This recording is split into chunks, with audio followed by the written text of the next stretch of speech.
Добрый день, дорогие друзья! Сегодня у меня для вас сюрприз. Мы сегодня путешествуем с вами в уральскую деревню Волыны. Это уникальное место, оно находится примерно в 7-8 километрах от Староуткинска и знаменито прежде всего тем, что является резиденцией уральских художников. Нашим проводником и экскурсоводом будет знаменитый уральский художник, член Союза художников Свердловской области Ольга Ивановна Плеснина.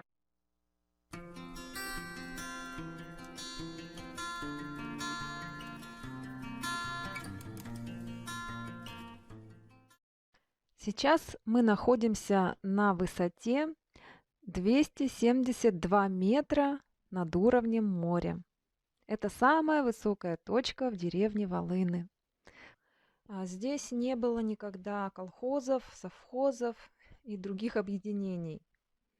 Каждый был сам по себе, у каждого было свое индивидуальное хозяйство. И даже в 70-е годы, когда семья Плесниных перебралась сюда, в Волыны, эта тенденция сохранилась. Через деревню проходит железная дорога, но она используется довольно редко. Поезд приходит всего лишь один раз в сутки, а в пятницу и по выходным 2 раза в сутки. Как раз в деревне Волыны стоит указатель 204 километр. У нас здесь и летописец был свой, Павел. Так вот, он рассказывал, что однажды селение внизу сгорело от того, что один из жителей, он баню не вовремя топил. Раньше очень строго следили за тем, чтобы в жару баню не топили. Селение пострадало, и потом его выселили, разрешили ему только построить домик напротив кладбища. И вот так эта улица, она как бы вдруг образовалась и здесь. Само место, где находится деревня Волыны, исторически очень заряжено. Во-первых, название реки Утка, что означает вода. Мост, который вы видите сейчас, в годы гражданской войны тоже имел большое стратегическое значение. За него велись бои между Белой и Красной армией. И по легенде, напротив деревни в лесу есть захоронение белогвардейских воинов. Река Утка, которая протекает по деревне Волыны, еще называлась Утка Демидова, потому что здесь недалеко находились заводы Демидовых. В годы Великой Отечественной войны жители деревни Волыны ушли, как все, защищать свою родину от немецких захватчиков. И в память о них, о тех, кто воевал, и о тех, кто погиб, наши современники, жители современных Волын, установили небольшой памятник и перечислили на нем имена всех тех, кто воевал, кто погиб, кто не вернулся с полей сражений.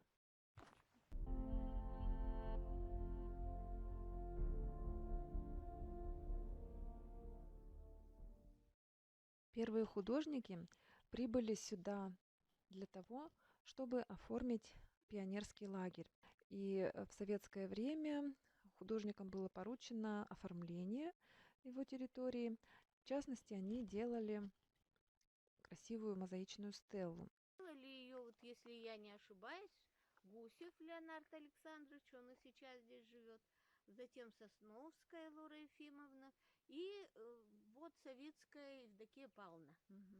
Ну, и они, видимо, здесь поработали в пионерском лагере, места очень красивые, и купили здесь домик. Ну, а раз появились здесь художники первые, то как только появляется один, то появляется очень много вокруг людей, желающих пописать, порисовать и побыть в красивых местах. Сюда же приехали Цаплины, Петр Аркадьевич, вот здесь его дом недалеко. А мы сейчас находимся у дома Савицкой Евдокии Павловны. Евдокия Павловна, ее не стало в конце 70-х и начале 80-х годов. Сейчас здесь дом принадлежит ее сыну, который занимается керамикой, Андрею. А вот напротив, вот этот дом, как раз Брусиловского Миши Шаича. М. Этот домик славен тем, что он всегда был гостеприимен. Здесь в праздники, в день рождения, например, Воловича, в день рождения кого-то еще, в любые какие-то даты отмечали здесь большим кружком художников. А рядом мы видим еще один дом. Вот это дом Толи Калашникова. Сейчас в нем живет Александра. Она тоже закончила художественное училище, как и Анатолий, и занимается росписями, и занимается, наверное, живописью. Вот так. Вот мы идем к Александре, и еще одна художница у нас рядом. Это Тамара Бабушкина. Ну, в основном уже сейчас второе поколение идет тех, кто когда-то здесь жил. Но еще есть и исключения. Но этот дом уже воздвигнут был благодаря, конечно, Сашиным стараниям и стараниям ее мамы Ларисы Калашниковой. Его... Знаменитая улица Да, Сталина. улица, это у нас улица Сталина. Даже Здравствуйте. где-то Саша нашла такой вот барельефчик небольшой, да? Откуда ты его? Где ты его Я приобрела? по заброшенным городам путешествовала. С ДК заброшенного снято, Пермского края. Пермский край? В Пермском крае нашла такой барельефчик интересный. Очень Ну, у нас, красиво. наверное, одно редкостное явление. У нас улица Ленина нет, а улица Сталина есть. Вот посмотрите, какой интересный забор у Саши. Карандаши, да? А там Да. кахинор не доделывают. Что там? Хотела сделать кахинор золотом. Кахиноры? Да, доделали. кахинор это же Ну, а вот этот дом напротив, это домик, вначале его приобрел Лев Пузаков, скульптор, который многие годы теперь преподает в архитектурно-художественном университете. там Лосяков жил какое-то время. Потом Марина, вот Марина была. Кимовна, да, вот это вот риэлтор. Потом уже Ренат в газетах там тоже художник. Появился Гусев, появились Савицкая и Сосновская, и появляется множество знакомых художников. Вот среди них был Цаплин, один из первых тоже жителей, а потом Цаплин пригласил нас посмотреть, и с 73-4 года мы здесь уже основались. Вот в этом доме Акзамов, Александр Саша Акзамов, да, художественным редактором какое-то время работал Среднеуральского книжного издательства. А дальше домик известного уральского, теперь его тоже уже давно нет в живых, известного уральского графика. Он занимался в основном гравюрой на линолеуме. Спартак Семенович Киприн. Он как бы является представителем такого уральского направления, сурового стиля 60-х годов. Монументальные формы, монументальные такие вот фигуры, которые в динамичной композиции выстраивались. Ну, теперь его дочь, она архитектор у него, она владеет этим домиком. А дальше мы приближаемся к дому тоже известного у нас скульптора. Скульптор, который поставил вот 3 фигуры художников на улице Ленина, на проспекте Ленина в Екатеринбурге. Это Антонов Андрей, и это его усадьба, его дом. Ну, вот такой большой, хороший пятистенник Андрея. Его тоже уже, к сожалению, нет. Ну, я поэтому говорю, что деревня становится постепенно мемориальной деревней. Татьяна Колпакова, это его как раз вдова, они держат художественный салон, в котором выставлены работы уральских художников. Ну, а здесь жил художник в этом доме. Это дом Александра Рюмина, московского художника, книжника, который сделал уральские камни, серия. Я знаю. Вот это его работы. Потом он делал для Воловича оформление книг. Ну, в общем, он очень известный такой график и известный макетчик книг.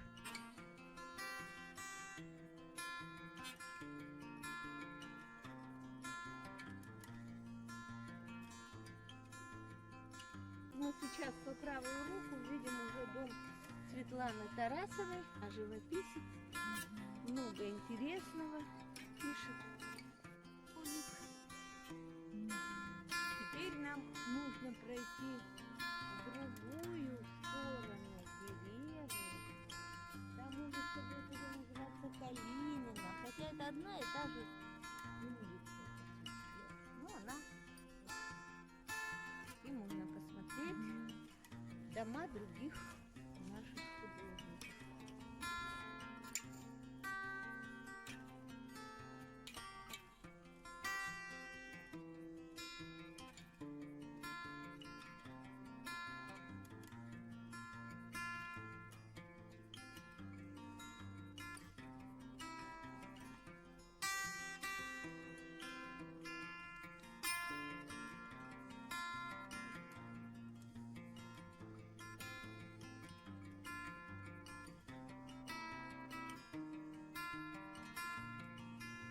Ну, вот здесь вот маленький участочек, который приобрел в свое время Анциферов Василий.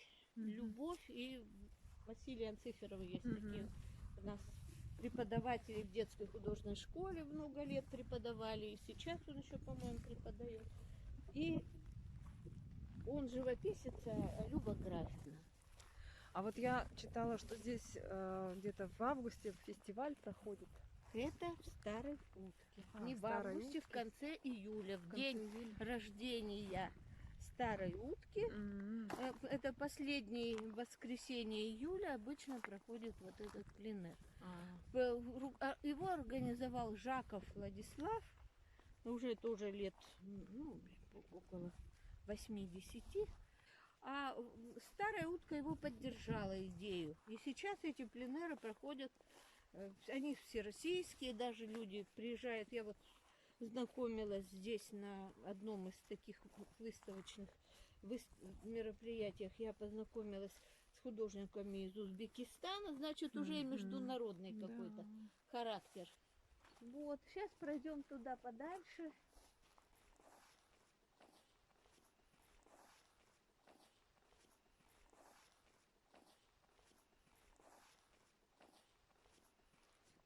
Очень доброжелательные люди. Вот встретили в селении как-то, когда появились художники, не сопротивляясь этому вот заселению нашему, как бы, а доброжелательно. Это очень важно. Вот там жил Михеев, у него была фамилия, художник. Это дом Петра Аркадьевича Цаплина. Он был очень хороший, вот такой очень рукастый человек, очень много делал руками, с деревом очень любил работать. Это появились здесь благодаря ему, он нас пригласил.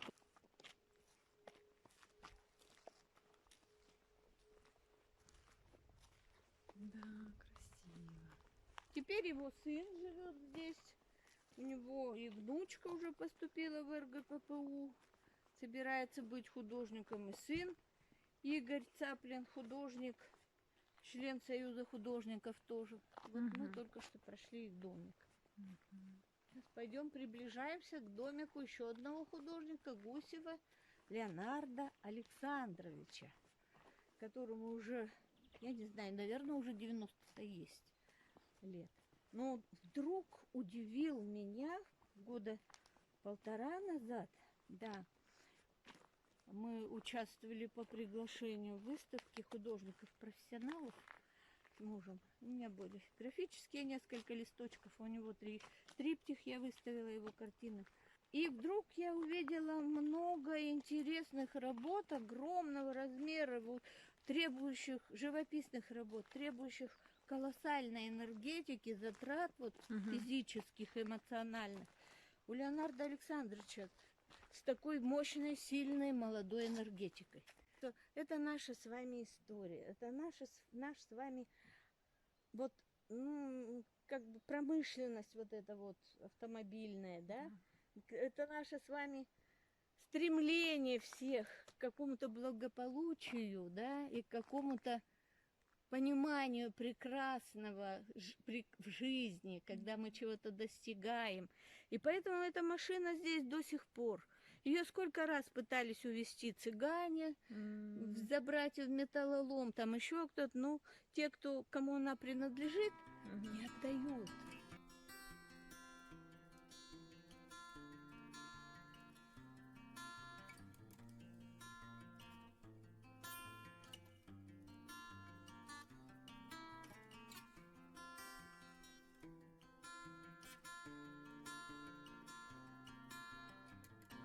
Мы часто ходили, поскольку здесь магазинчик был, но очень, теперь его нет. Но раньше был магазинчик маленький.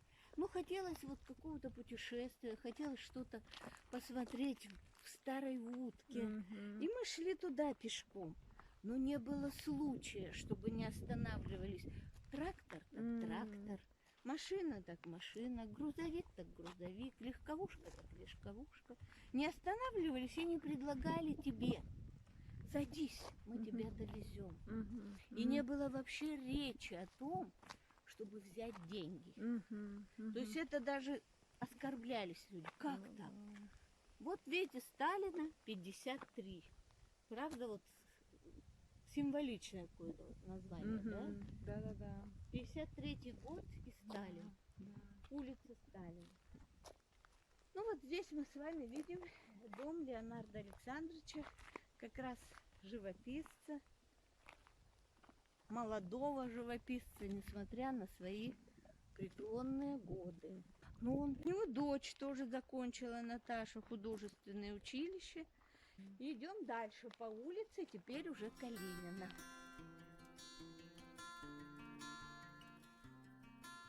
Здесь жила раньше заведующая клубом. В центре деревни стоял клуб, был клуб.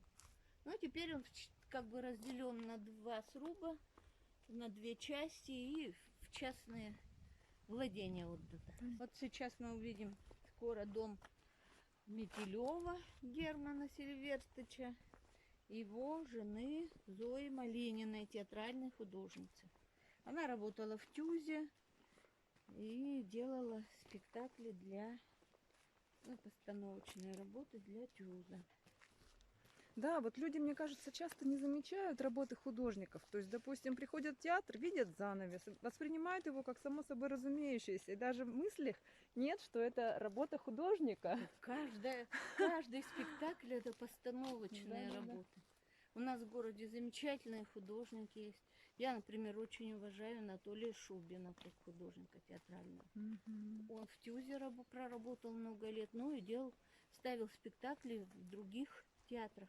Вот это дом тоже очень интересного художника. Он работал часто, сотрудничал со Среднеуральским книжным издательством. Среднеуральское книжное издательство в 70-е, 80-е годы очень ценилось в стране. Это было одно из самых известных издательств. Но на Урале у нас однозначно. Владимир занимался книгами, ксилографией, редкой очень для нас, для наших вот мест, редкой техникой ксилографии. Это очень сложная гравюра на дереве. Сделал вот пушкинские иллюстрации к произведениям Пушкина.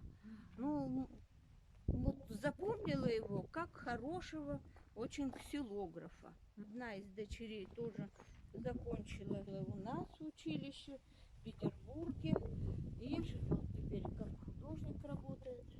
Теперь двигаемся дальше. Скоро мы дойдем до дома Телевых. Такими обладал человеческими качествами, которые можно ценить в людях. И порядочность, и доброжелательность.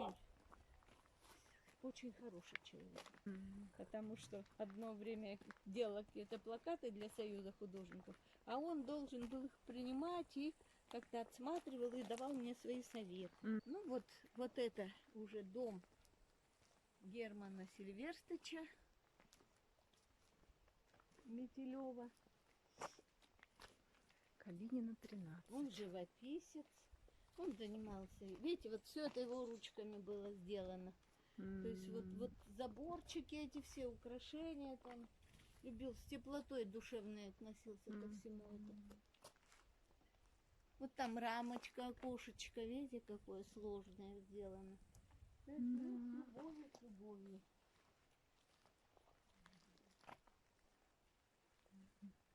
А теперь здесь живет его дочь Анна. Она закончила Академию художеств в Петербурге. У нее есть мастерская здесь. Я даже графическую серию один раз делала, такую серию рисунков. Когда Гера не стала, я сюда приходила и рисовала почему-то. Мне хотелось вот. И даже сейчас, когда мне тяжеловато бывает так душевно, я как бы к Гере прихожу на кладбище и с ним советуюсь. И ухожу уже оттуда, вот уже какая-то немножко оттаившая.